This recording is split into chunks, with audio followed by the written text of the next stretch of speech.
Fate is kind. She brings to those who love. Sale, what are we going to do with her? I told you 1,000 times, call me Doc.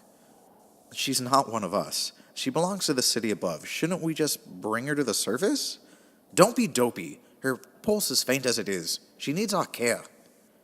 And if you haven't noticed, she was carrying a star.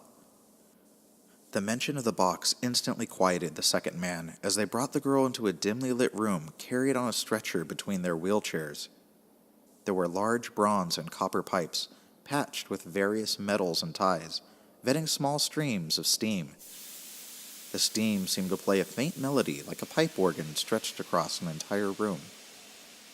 With a click of a red switch on the right of his chair, small gears began to turn on both of their chairs, raising the stretcher to the height of the table next to them. The other man pressed a square knob and the stretcher slid onto the table. The table itself seemed to be the only thing untarnished in the room, standing out like an alabaster monument. Doc flicked the second green switch, which unbuckled his chair harness. Thanks for the help. Now check on the men at Section 2C and see if we can finish our salvage operation there. All right, He stopped himself mid-reply. Doc, he said as he rolled away. He used a series of leather straps near him to pull himself upward.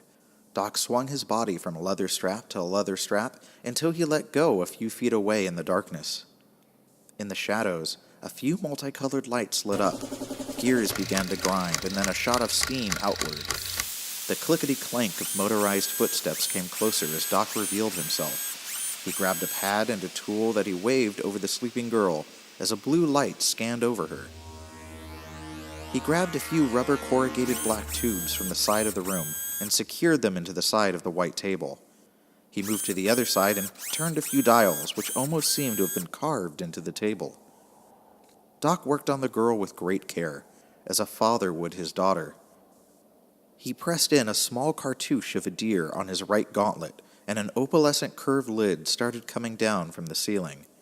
As it got a foot above the girl, he guided it down with his arms and safely secured it to the top of the table. As each groove secured itself, a whooshing sound was heard. "What trouble have you gotten yourself into?" he said cautiously. He turned his attention to the white box. The box itself was alabaster in color, just like the table he had placed the girl on. It had delicate silver trim and 3 silver-locked latches with 3 symbols. A mountain to the left, a feather to the right, and the largest latch in the center was the depiction of a star. Behind Doc, footsteps could be heard running down a metal spiral staircase toward him, not taking his eyes off the box as a young man jumped to the bottom of the steps. "Visiting again so soon, David? Do you have any idea what they'd do to you if they knew you were visiting dwellers?" Doc said, with a smirk, looking over his shoulder.